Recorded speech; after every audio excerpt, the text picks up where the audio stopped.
You need to be ready to receive an opportunity when it presents itself. That's a quote that I heard once that stuck with me. And when I first heard it, I thought of like those cliche movie scripts where it's like protege versus protege type thing, you know, like some kid wants to avenge his old coach and compete against his coach's nemesis. You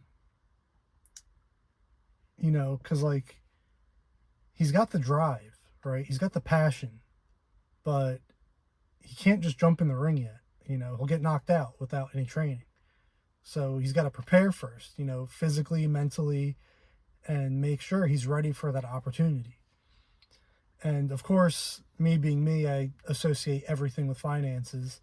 So I was like, you know, that kind of makes sense how you might be ready in the sense that you have the passion and the drive, but you still lack the training, right? So when I say you're not failing, you're just early, I mean, you have that passion, but you don't have the training. So it's like lottery ticket winners, right? They weren't ready. They weren't prepared for that opportunity when it presented itself. And you might even have an opportunity that you miss because you don't recognize it as an opportunity because you aren't prepared to receive it.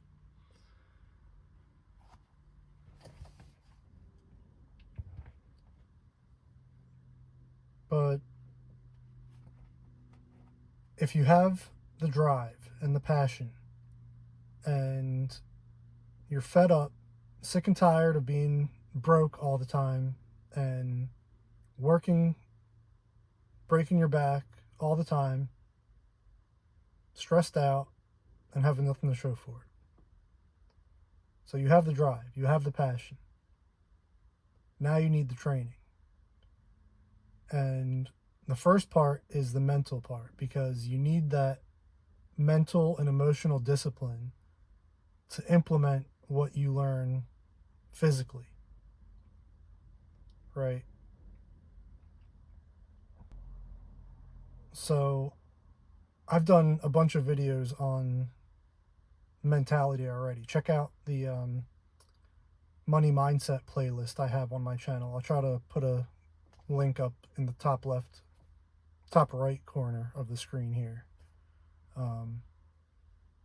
You can click on that and there's a bunch of videos that'll tell you all the information you need to get your mindset right, to set you up to succeed in reality, in the physical training. But I haven't talked too much about how to actually implement those practical steps, right? So at Guided Paycheck Strategies, we use the 10 steps of the journey, and each step is a step towards wealth and prosperity. So we start with step 1, find your starting point. And once you do that, you can actually jump a step because you may be somewhere financially that's different than someone else. I mean, I'm sure you are. Everybody has different circumstances, you know, taking care of a parent, taking care of kids, debt, no debt, car payment, all these things. So you can jump from step 1 to step 5 if you have a savings, if you have no debt, things like that. So I want to talk about each step, specifically steps 1 through 6, and what to do, how to implement the information in those steps. So step 1, like I said, is find your starting point. And what we do there is we need to find where you are financially. How we do that is something called the rolling 3-month method. So we look at your past 3 months of bank and credit card statements. So we'll look at your checking accounts, your savings accounts, and your credit cards, and go line by line and categorize each item. So if you had an oil change and all the times you purchased gas and you took an Uber all of those would be categorized as transportation. Car payment, car insurance, all of that is transportation. Now, let's say you shop on Amazon and you buy, let's say, pet food and paper towels.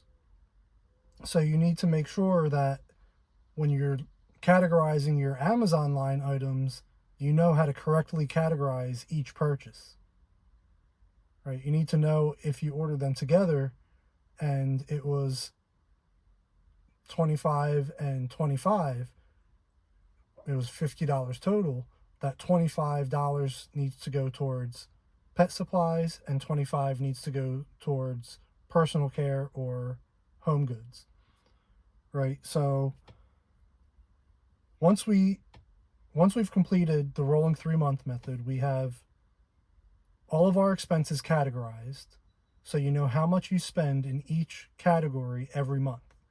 And you have 3 months worth. So you take the total of each category and divide it by 3. That gives you your average monthly spend on each category. So you know how much on average you spend on food, on transportation, on rent, mortgage, whatever, your home. So now you have a starting point. You know where you are financially. Once you have the average of your monthly expenses, you can subtract it from your average monthly income, right? Because you have 3 months of bank statements, which includes your direct deposits. So you add up all your deposits in each month, divide it by 3. That's your average monthly income.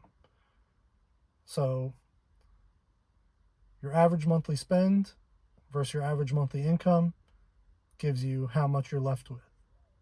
If that's a negative, you're spending more than you make. If it's positive, you have money left over, right? So now that we've completed the 3-month method, we're going to move on to step 2. Step 2 is to build a budget based on step 1, where you are financially. So now we move into the actual steps. How we build our budget in step 2 will be determined by which step we're on. So moving on to the next step, step 3, that's assuming you have 0 left over or negative left over. You have nothing, you're spending just as much as you make or more than you make. This step 3 is called a starter emergency fund. And this isn't to cover everything, it's just to help you move on to step 4. Right? So how we build our budget for step 3 is we're going to have our 4 walls, right? Your 4 walls are food, transportation, utilities, and housing. Okay, so first up, I'm going to put my rent or my mortgage payment, homeowners or renters insurance, and any other housing costs you have every month. That's at the top of my budget. Then I'm doing transportation. How much do I spend on gas, oil changes, tires, all of it. But we're only looking at the past 3 months. We want that average number, remember. That's what we're starting with. Okay, so then we move on to food, groceries, Uber Eats, DoorDash, eating out, all of it. Then we want our utilities. So that's going to be your electric, gas, water, sewer, trash, all of that. Okay. Once we have our 4 walls, in step 3, your priority is to save $1,000 as quickly as possible. So you already know what you spend your money on. You know where your money's going because you did the rolling 3-month method. So after our 4 walls, we're going to put our obligations. That's going to be your debts, anything that you owe. When you're trying to save $1,000 in step 3, we're going to set all of those to the minimum payment. Nothing more, nothing less.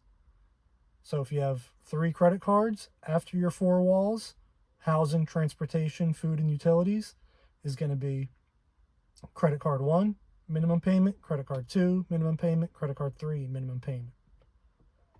Okay?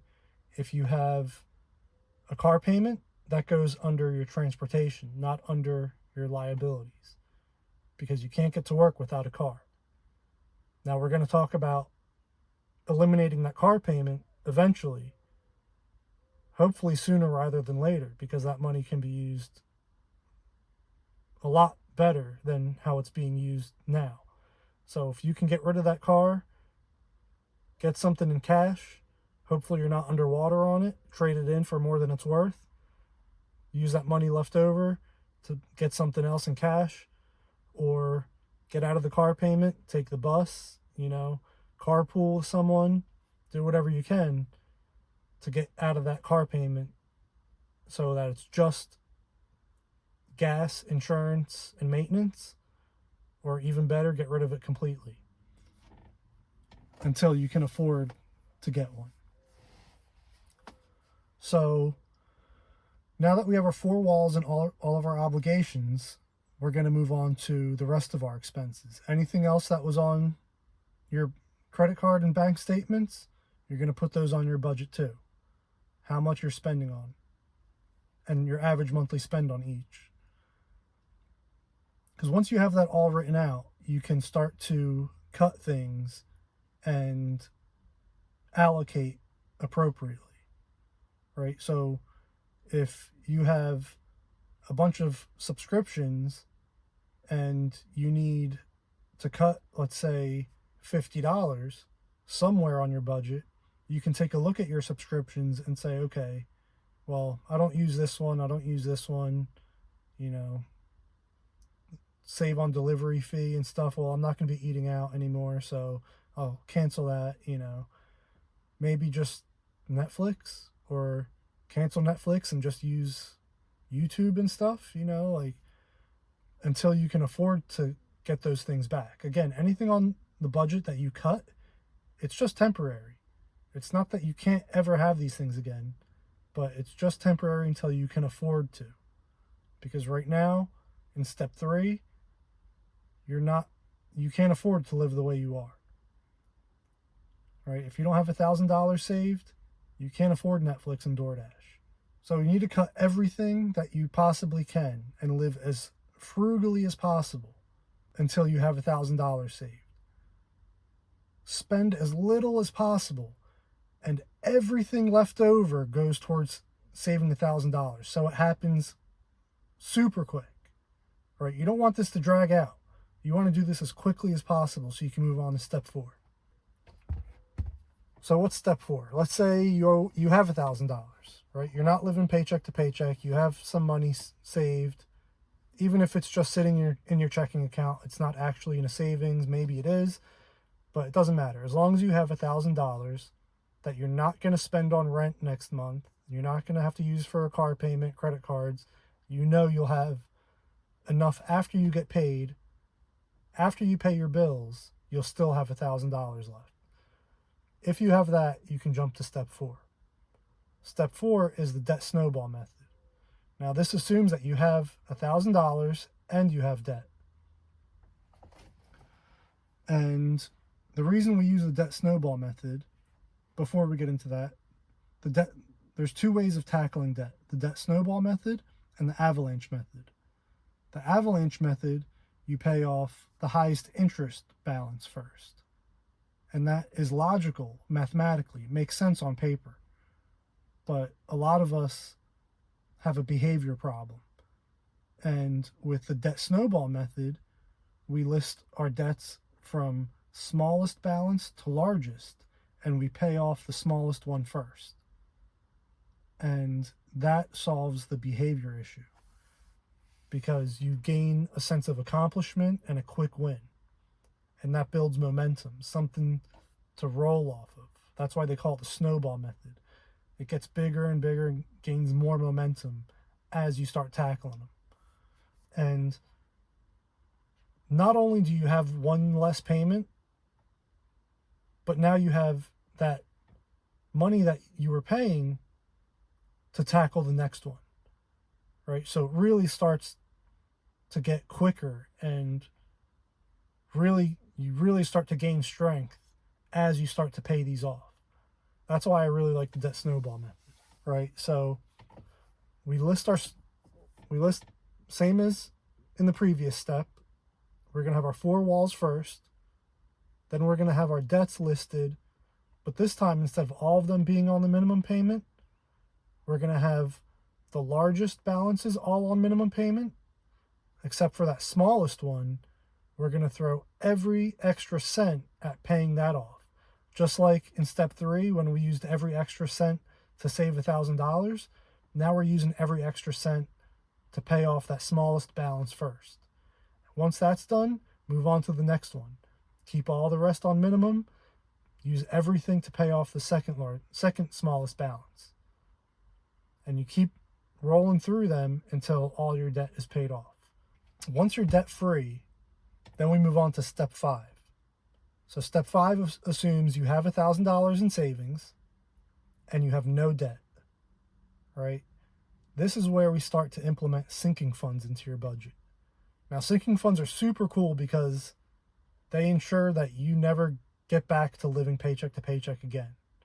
You never go back to debt again because you won't ever have to, right? So what sinking funds do are, let's say Christmas, right? Christmas comes once a year, December 25th, every year. You can expect it. You can count on it. But for some reason, that time of year rolls around, everyone starts feeling inadequate. They start feeling stressed. They beat themselves up like they can't afford to give their kids or their loved ones the Christmas that they deserve, right? But it shouldn't be like that. Why? Why is it like that when you know it's coming? Because you don't have a sinking fund for it. What a sinking fund is, let's say you get paid every other week, right? So every other week, you're going to take a little bit out of that paycheck, even if it's $5, right? $5.